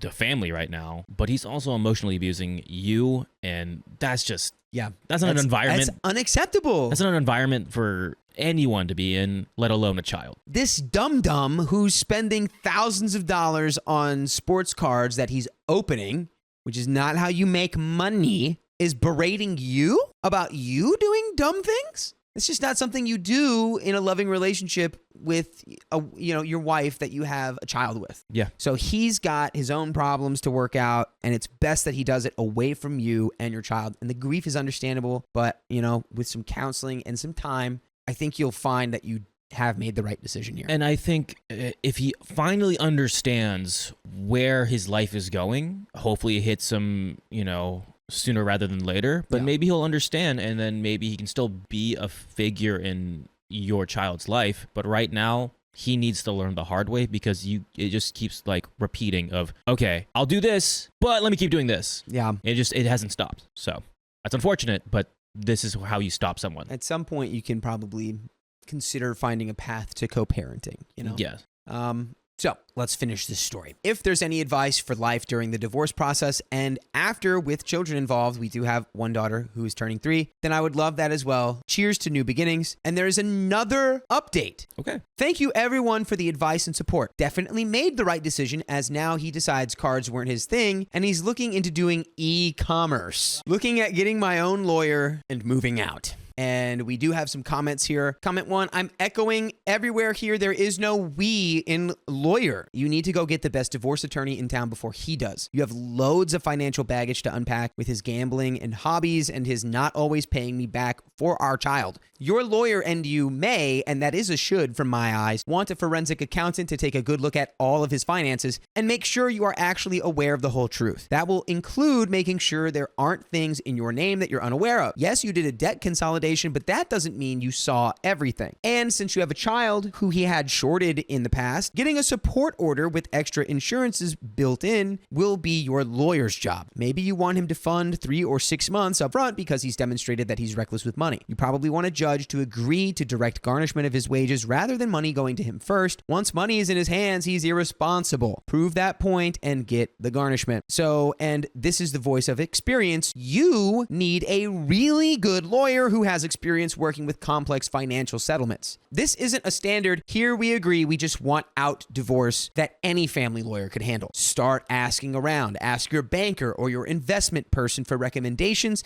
And if you don't have these types of people, your friends might. Network around. Good luck. It sounds like you're making the right choice. Now just steel yourself to probably have to have a fight to ensure he contributes his share to his daughter and to you. This is all phenomenal advice, I think. Like, this is sound. I feel like OP is a little too nonchalant. I would agree on that. You need to go get a good one. OP a good attorney. I think OP's just trying not to let go and like trying to find a situation or a solution that can make the best possible outcome. It's not working. This is gonna end in conflict, I think, because your husband has a gambling problem. If he maybe sees an opportunity to get money out of you in the divorce, he probably will take it. So I don't know. I would go get a really good attorney like this person is saying. Yeah. You want to stop enabling his actions. Don't let it feel mean to you to want a garnishment. Don't let him or your inner monologue or anyone else tell you that turning over all the stones in his financial dealings is wrong or too hard on him or not trusting, blah, blah, blah. Any divorce is tragic. Many divorces are complicated, and yours is one of them because of his financial malfeasance. Stay the course for your daughter and for yourself. Oh, and also don't abandon the marital home without legal advice. Generally speaking, if you want to maintain it as a residence for you and your daughter, he has to leave, and a liquidation would be postponed until her maturity or high school graduation. But that might not be feasible given his finances. Just don't move out without direct advice of counsel. Again, best of luck. And there is a second comment. I would check your credit and make sure no credit cards are open that you didn't know about,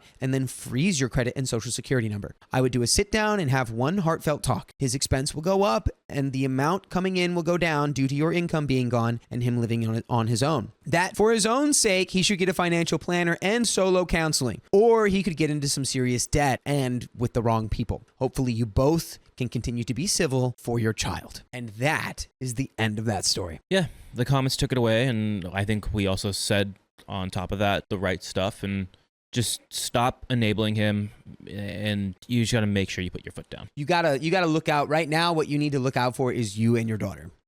And I think the joint attorney search, not a good idea. You're gonna have to pick a side. But it's still tough. and there's grief involved. OP doesn't want her marriage to end, but at this point, he's kind of backed you in a corner and giving you no other choice. That's unfortunately the only path. You've done every other option. It seems like you've tried to have a conversation. You tried therapy. It's just unfortunate. And again, this is the best answer for you and your daughter. True. But that is the end of that story. My friends mocked my wife in our arranged marriage, so I cut them off. Snip, snip. That's all I got. My wife and I have been married for close to a year now. She was born and raised in India her entire life, while I have been raised here in America since I was 4 years old. By the way, this comes from user Concerned Husband 2821, and if you want to submit your own stories, you can submit them at the r/OK Storytime subreddit. As you all saw the title, this was an arranged marriage, and I met her around 2 weeks before the wedding. Despite not knowing each other for a longer period of time, we have grown very close, and I care for her deeply. My main group of friends, however, many whom I have known since college, have joked and made fun of our marriage and my wife. For example, we were at a dinner party a couple months ago and my friends were talking about something. My wife then commented, but because she has a pretty pronounced Indian accent, she butchered a few words and everyone laughed and began to impersonate and make fun of her. I mean, honestly, your friends sound lame for making fun of your wife or something like that, but I do also understand maybe the raised eyebrows at the arranged marriage just because it's a difference. It's a culture. It's a very different cultural thing. And, like but if still, Keon, if you told me that you just met a girl 2 weeks ago and then you were getting married, I'd be like, are you sure about that? Like, I can see how much this hurt her, and for the rest of the night she was silent and later on asked to leave early. This was the only time this occurred in front of her, but many times when I have gone out with my buddies, they casually make fun of her accent or her confusion when it comes to American traditions and customs. Every time I tell them, enough, they say, I'm just joking, man, chill out, or don't take it so seriously. No, your friends suck. yeah, dude, it's like when you make it clear that you have a boundary and the boundary is stop disrespecting my wife to my face. And they're like, we're just joking, but we're gonna keep doing it. Yeah, those guys they suck. They don't respect you. In addition, there have been a few times when I've gone out or talked with coworkers, and when they begin to talk about or complain about their relationships, I chime in. They basically ignore or make snide remarks regarding what I have to say. I specifically remember one time where a coworker said, "What do you know about marriage? Yours is not even an actual marriage." I suppose I'm asking for help on how to deal with these sorts of comments, as I'm sure more will come throughout my marriage. My wife is naturally just very shy, so I know she won't try and defend herself when crap like this happens. That's where you come in, OP. She hasn't been able to make any friends since coming here and refuses to come out with me because of my friends. I know she feels homesick at times, and I really want to help her come out of her shell because she's a wonderful person and her happiness is extremely important to me. So, I suppose I have two questions. 1, how can I deal with my friends and coworkers? And 2, how do I help my wife gain more confidence and come out of her shell? And we have some relevant comments. But before we go to those comments, 1, what Dakota said, it's time for you to really cement that process through their brains of, hey, you see this? Close-minded? How about we open that a little bit and like be a little bit more comforting and let my wife, make her feel more welcome than being such a-holes about it. Yeah. And stop making fun of her. That's my wife. I don't care what you think. It's my culture. Exactly. My wife. I love her no matter what. And if you guys don't want to, do that, we're done. I don't care. You don't need those people in your life. You can always make new friends or meet new people. That's not too hard these days. Yeah, honestly, at this point, I would probably lay down a 2 to 3 strike rule for, depending on how close. If these are really, really close friends you've had for years and years and years, right? Maybe they just aren't aware of how serious you are about this. So I would lay down maybe the ultimatum or the strikes where it's like, if you continue to disrespect my wife in front of me, I will be cutting you out of my life. Yeah. And speaking of comments, comment number 1. How can I deal with my friends and coworkers? Firmly, but politely. I'm just joking, man. Chill out. You might be joking, but I'm not. Don't take it so seriously. That is my wife you are talking about, and I am taking it seriously. And how do I help my wife gain more confidence and come out of her shell? Are there any interests your wife has? And are there any clubs in your area that correspond to her interests? Are there Indian communities in your area? Also, you might want to do a fun activity together, like dancing, assuming she likes to dance, or go swimming or cycling together, preferably something outdoorsy. OP replies, yes, in fact, there is one Indian community/club she has been interested in joining. I'm hoping she feels a bit more at home there. And she really enjoys cycling. I think that's an excellent idea. Thank you. Another reply. Also, taking some college classes could really help here. Courses on spicy sleep and culture, for example, delve into these issues and teach crass American college students there are many ways of being married. Basic cultural anthropology, sociology classes. Your friends sound incredibly self-centered and immature. So maybe reading Christopher Lash's Culture of Narcissism together, a classic, really don't need to finish it, would help her understand this particular subculture. OP replies, my wife is actually planning on doing her master's degree here, LOL. She's currently looking for a job to save up more money. But yes, I agree that the experience of going to college itself will help her feel more comfortable and at home in this environment. And we have an update. Good comments. Let's go. Yeah, good comments. After reading through the comments on my previous post, it really surprised and shocked me how many people thought my friends were racist, bigots, or a-holes. It struck a chord deep in me with how many outsiders had such a different perspective on the issue, where I thought I wasn't being firm enough and my friends were just ignorant in terms of ramifications of their actions. Whereas the vast majority of commenters thought they were just plain a-holes and racist. I will say, though, that just like belittling her for having an Indian accent, that's super racist. Yeah, or making fun of her for it. Yeah, that's unacceptable. I guess I was hoping if I was simply firm in my resolve and told them in no uncertain terms if their disrespectful behavior were to continue, we could no longer continue socializing. They would see the error in their ways and hopefully apologize to my wife. Oh, I bet you this is going to be OP losing all his friends. And that's okay. If Yeah. you make new friends, it is a possibility. It is what it is. You don't want to be friends with these people anyway if this is how they're going to treat your wife. Let's see what happens. So, yesterday, I asked them if we can all meet up to discuss something important, and after work, we all went out for drinks. Once we started talking, I told them how disrespectful they were being towards both my wife and I. I addressed how much it had hurt my wife to be made fun of just because of her accent and ignorance when it comes to American customs. I continued by saying that I understand we usually joke about these sorts of topics, such as race, but now I realize how wrong it was and it all needed to stop. They did not take me seriously at all. Immediately, everyone began commenting on how much of a witch I'd become since getting married, and I was always getting so prissy and sensitive about crap we used to laugh about all the time. Are all these guys single? Do they not understand, like, slam dunking on them all the time? They wouldn't be upset about that? Come on, who are these people? If we're friends, we would respect each other's, boundaries and lines if we asked about it. If we were friends. But it seems like these guys aren't your friends. Yeah, for real. They continue by saying I never enjoyed myself anymore and how I'd basically abandoned our group because I was always spending time with my wife. I was consistently trying to respond or defend myself, but the effers kept interrupting me and wouldn't let me say anything. They also said I stopped partying like I used to, like, what the F? Sorry, I'm not interested in getting crap-faced at the club every Friday night. We're not in college anymore. You're also married. Like, you can still do that, but, like, you want to, like, be an adult. It's time to grow up. Things change. Oh my God, I never see you at the club. That's funny. I never see you at the Runestones. In the club, we're not fam anymore. There is no fam in the club. I don't take my fam to the club. Then, one of the guys says, are you being all uptight because you're not getting laid anymore? I'm surprised, man. If my wife was as hot as my wife's name, I'd be banging the crap out of her every day. Oh my God. So wait, so he does have a wife. This other guy has a wife and doesn't understand why OP doesn't want them to slam dunk on her. What is wrong with these people? They are just taking those comments and turning them into like, oh, you're wrong, we're right. We can't take the criticism because you're wrong.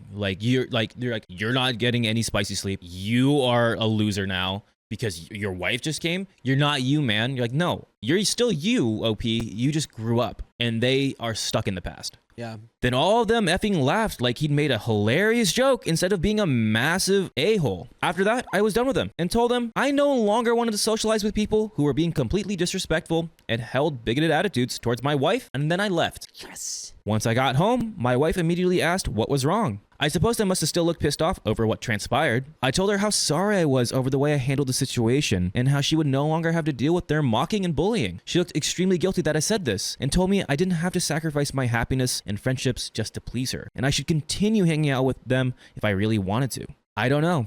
I'm kind of embarrassed to admit, but I started crying like a baby. This woman who left everything behind, her life, her family, her friends, to travel halfway across the world to a completely different country, all on the promise that I would provide her a better life, thought this entire situation was her fault and was saying I should prioritize my happiness over her own feelings or well-being. It broke me. It made me realize what a selfish prick I was. And there's no way I can segue this.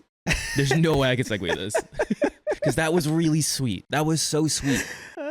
Also, where did the I'm a selfish guy come from? But I don't, I feel like OP wasn't being selfish. OP just had their eyes open that their friends are trash, you know? Like, yeah, and I'm sure she understands how much, this is your life and it's going to become together your brand new life. So the fact that she wanted you, like, she didn't want you to lose your friends, she cares for you as much as you care for her, which is very sweet. And that's very loving. But this isn't something that you need to worry about. Your friends were D-bags and a-holes that you don't need in your life. And you guys can make brand new friends that have common interests with you and that support you and will be there for you and not turn on you.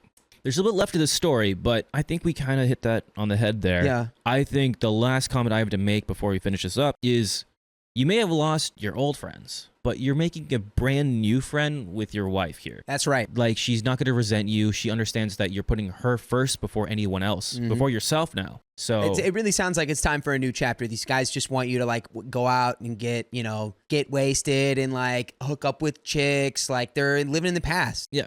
No, you have a brand new life. This is a new chapter, and this is a new experience for you and her. I think this is going to be great because all you have to do is just be there for each other. Sounds pretty beautiful to me, baby. I love it. Let's go and finish the story up. So, I spent over an hour convincing her this wasn't her fault at all, and that she should never believe my feelings are more important than hers. And whenever she's feeling hurt or angry, she should express those feelings without ever thinking it was wrong to do so. I'm very saddened by how long I had allowed this to transpire, and I have a ton of making up to do. Also, I just wanted to express my thanks to Reddit. This was the main reason I posted an update. Your guys' comments really helped take the wool off my eyes and understand the reality of the situation. We're in a much better place now because of it, and I truly do appreciate everything. Thank you. And we still have some comments here.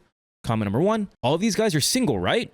OP replied, no, the one who made the spicy sleep comment is married. Another is engaged, and the rest are single. Another reply, wow, so that guy was also insulting his own wife with that comment? Classy. OP replies, yeah, he treats his wife like crap and cheats on her consistently. I have no respect for that man. Comment number 2. I think you and your wife will start falling in love very soon, if you haven't already, smiley face. OP replied, I actually do love her very much. I just haven't told her yet. You should start telling her. Yeah, just tell her. I mean, look, you broke down and cried because you're like, oh my God, she's so sweet. My wife is so sweet. It makes me feel bad. Well, this is the reason why. I'm not very good at expressing myself, I guess. I've also never said I love you in a relationship before, so I have no idea how to do it. Do you have any advice when should be the best time? Another reply, say it when you feel the urge to say it. It doesn't matter if it's at dinner, snuggling in bed, or just doing the dishes. When you look at your wife or think about her and the words rise up in your head, say them. Don't wait for the perfect moment. Saying I love you makes it a perfect moment. That is so sweet. That is so sweet. A little sweetie pies. That's so sweet. Hey, Dakota. Hey, what? I love you. I love you too. And guess what, guys? We love you too. That's the end of that story. It looks like OP is going to have a happy wife and a happy life. Right. That's all you need. And you make some good friends along the way that support you. My wife caught feelings for another man. Is our marriage over? Analyzing, potentially. My wife, who I'll refer to as M. Mary and I have had some real struggles this year. It started on March 24th, shortly after we decided to try and have a baby, and she had an ectopic pregnancy which had to be removed via emergency surgery. We found out that she was pregnant on a Tuesday and went in for an ultrasound on that Friday, only to end up in the hospital for 12 hours after finding out it was ectopic and the surgery had to be done. By the way, this comes from user Tsunami5889, and if you want to submit your own stories, go do so at the r/OK Storytime subreddit. So, since then, things just haven't been the same. Neither one of us probably emotionally processed this well, though we did our best to surround ourselves with loved ones for support. We should have talked about it together or with a therapist, I know. Yeah, that's a lot to compute solo style. Like, you probably wanted a little counseling to get through that. It's just a lot to deal with. Fast forward to August, and I've unexpectedly been let go from my job, which was a huge hit to my self-confidence, something I already struggle with. This really ignited my anxiety, and I admit I've really been struggling with it since. I kept turning to Mary for support, but she was so wrapped up in her own stresses and anxieties that she wasn't emotionally available for me. Amidst all of this, she had been growing close to a mutual friend from church, 50s male, married with several kids. I had noticed how much they talked and laughed together, and every Sunday morning she would just spend spend all her time with him. I brought this up to her a few times as my past traumas from relationships were being triggered, and I told her it genuinely seemed like they were flirting, and it hurt to see it. She immediately dismissed it, told me I was being paranoid, and that it upset her that I wasn't more secure. I see you. I see too. This is just a bad situation for everybody. I've been trying to push down those feelings since and feel more secure, but they still come up, and I've been trying to address them with her. This has been causing a bit of a rift since probably November, and we haven't been intimate and connecting even though I've been trying to find ways to, like suggesting dates, trying to plan trips so we can just focus on us, etc. Amidst the holidays, this all kind of got lost, but we kept having arguments and tiptoeing around each other. Finally, it came to a point where she said I should see a therapist because she couldn't handle my anxiety and paranoia. As of this week, I have started therapy, and quick note, I think it's unfair for her to say that it just should have been you. You took the words right out of my mouth. Yeah, it needed to be joint probably. Yeah. Since that discussion, I have been feeling much better, introspective, figuring out my triggers, our attachment styles, looking into love languages, all that good stuff. And I've tried to engage her in conversations about all these things, but she would just give a casual and not really participate. So it got to a point where last weekend I tried to figure out why she was so standoffish, and she said she wasn't ready to discuss it. So we set a time for today to really dig deep on everything going on. So this morning we sat down. I had written out several paragraphs describing some of my discoveries, apologizing for not being as emotionally available, and trying to lay out some steps for us to connect more, including couples therapy. Nice. Good on OP. Indeed. She thanked me, said she genuinely appreciated all of it, but her next response was not what I expected. She basically flat out said that she felt our issues were beyond repair. What? I mean, the ectopic pregnancy, and low key, I feel like she's got feelings for the guy from church, which is giving her more doubt as to the viability of her current relationship. Yeah, but that's not even that's not on OP. That's just on this dire situation that everything's going around, like the situation at hand. Unfortunately, it's an unfortunate, hand that you were dealt, but you just don't take that on your husband, who's also, keep in mind, he just got let go from his job. That's right. Everyone, of course, the mood's gonna be pretty sad around the house, which sucks. I think it's kind of a weird move to say that before doing the couples therapy or even trying couples therapy. I think it's a effed up move. Well, I think maybe in context, it could be maybe just a very honest, vulnerable moment. Depending on the delivery, I think our brains immediately go to her just being like, I just don't think this is going to work. But I think if she's more like from a place of concern, being like, I really don't know if we can make it out of that. It's like, all right, well, we can bring that to the couples counseling. So she said she's felt like this for years, apparently. Yeah, yes, we've had some communication issues, but to me, these are things that are with the right tools and a third party, things we can try to work out. On top of that, though, she started to say that she's been feeling like we only got married because it's, quote, what we were supposed to do. I have never felt that way, and this rocked me to my core to hear that. So she was forced into this, it seems like. Again, it's pointing the finger at you. Sounds like you. I'm going to go ahead and say it, OP. You got to get out. It's time to get out. I don't know if you can save that. John, you've been dancing a lot. I'm going to give you a live demonstration and you're going to see it too. Show me those hips. Oh, damn. That is a good move. But you know what is also an amazing move? What is that, Sam? Becoming an OK Storytime member. Yeah, that's freaking right. We have 60 plus hours of exclusive live streams on Monday, Wednesdays, and Fridays. And it's only $5 a month. So go to the link in our description, youtube.com/OKOP show/join. Well, let's get back to the story. Finally, she added the final layer. That guy from our church that I had been paranoid about, she feels like she's in love with him.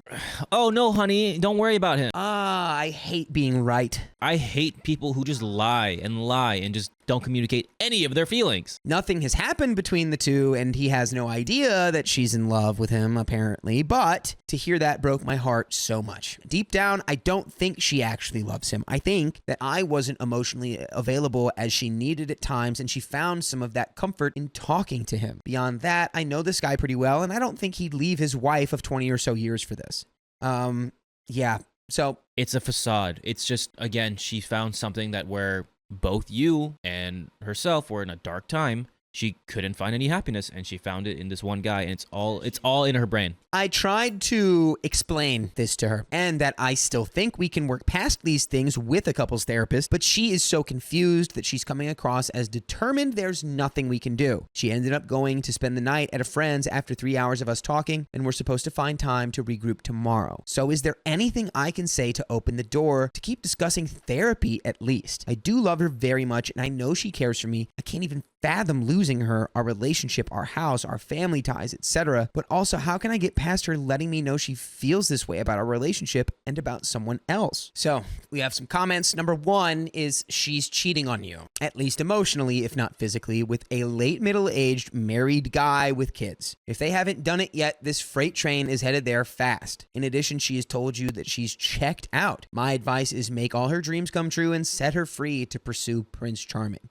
The sooner the better, no kids, and short of 10 years. Depending on the state, things will get more expensive after 10 years. Be sure to tell his wife she'll break things up real quick. When things fall apart for her, she'll come crawling back all remorseful, and do not take her back. I feel like that's the vengeful, this kind of spiteful way to go. I feel like OP is not really in that lane. And I think there's a lot going on emotionally and psychologically that could be addressed in therapy, and maybe some actual headway could be made. But again, what you said, Keon, if she's not willing to meet you there, then there's no point. What are you gonna do? Like put her in handcuffs and bring her to therapy? No, you can't do that. You're talking to pretty much a brick wall. It's unfortunate. Comment 2, I would say to get a couples therapist ASAP, but if she is genuinely disinterested in continuing your marriage, then there's really nothing that can be done. You can read all the books, but you can't drag her along behind you on your journey. She has a fantasy that she can't act on as it doesn't sound reciprocated, so it's become safe for her to sit in that and pretend that it's a connection that fulfills her. While this may be coming from not being fulfilled, it doesn't sound like it's actually going to be with that guy. All you can do is speak to what you want going forward and hear what she wants going forward. Know that working on the marriage is a 2-yes situation, but divorce isn't. So digging your heels in, if she's checked out, doesn't do anything. Regardless, it is time to change churches. That's kind of funny. Comment 3, Bud, seriously, that bloke at the church is a scumbag. He should be helping to fix things, not drive a bigger wedge in it. Which, guys, I don't even think, like OP said, I don't even think this guy's aware. I don't think this guy's aware. So let's hold off on the church guy with the wife and kids. For now, he's on. We got a watchful eye on him. She has clearly been emotionally cheating, and sadly, it appears she's checked out. If she's not willing to communicate and have the difficult conversations, you'll need to start the process. Maybe that will snap her out of it. I'm not sure, but there is an update. I'm thinking it ends in divorce. I'm just thinking, I just don't think she's going to meet him in the middle. I don't think so either. It seems like she's so checked out that maybe she gives it one more chance, but even then, it's like everything's been said and done, and the thought process has been there, especially not after months, but after multiple years. This is like the biggest comeback. There's just a lot going on. You're doing a really big comeback if you can do this and salvage the marriage, but that's so hard. Well, let's see what happens. Here's the update. First off, thank you all for the thoughts and comments. I feel more at peace with how everything has gone down, largely thanks to some of the things you have said. The next day was full of more calls, talks with others, distracting myself, and generally just waiting for her to finally contact me so we could talk. I had hopes that she might at least be open to discussion, but when we finally did sit down and talk, she was very brief. In short, she said she made her decision and that it was over. She reinforced that she wasn't leaving me for someone, but regardless, there was little discussion after that, short of what the next week looks like for us. She's back at her friends for now, while I'm in the house sorting some things out and lining up a place for me to stay long term. It would just be a clean break with everything, and I'm definitely at a point where I'm just looking forward to a new chapter. And I'm glad that OP seems to be. It's a sad path to look at, but that's the only thing you can do. All you can do is start to accept your situation. I'm glad OP's not playing the what if game. It's true. That what if game is a terrible game, and you always lose. Sometimes it just is what it is.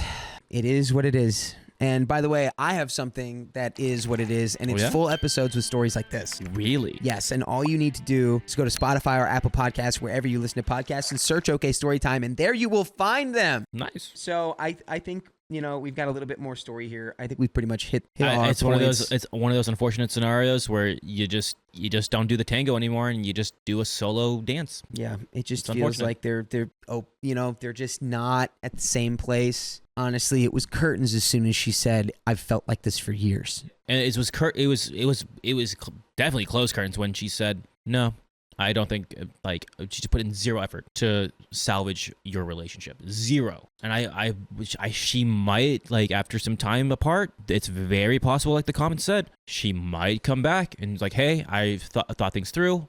I think I want to try and do this. I think clearly, regardless of whether they stay together or not, counseling is necessary for both of them. Yeah. If it's not together, it's apart. All right, let's finish this story. As far as the other guy goes, a pastor from our church that I know well and had been talking to the last few days about this, all thought that now that it's done, we should let the other guy know. He had zero idea that's how she was feeling and was regretful of his part in this, though unintentional. Some have pointed out that he might have known, and even if he didn't mean to, he might have enjoyed the attention, but I'm going to try to be optimistic. I know his family and I don't want anything bad for them. And guys, it's possible for a man and a woman to have friendly conversation 100% without it having any ulterior motives. He really, like, in her brain, he thought he was, Prince Charming. In his brain, he'd be like, I'm just being friendly to a girl that I know is going through a rough time. He's like, wow, what a great church community I have. Yeah. I'm glad I can be there for a member of my congregation. Yeah. Like, and the internet immediately goes, oh, he'd be cheating on his wife. Yeah, no. Come on, guys. We have it. It's the guilty until proven. Guilty until proven innocent. Innocent until proven guilty. Yeah. Like I said, at this point, I'm just ready for this to be done, to cut her out and just move on. So here's to a new and better beginning in 2025. And that is the end of that story.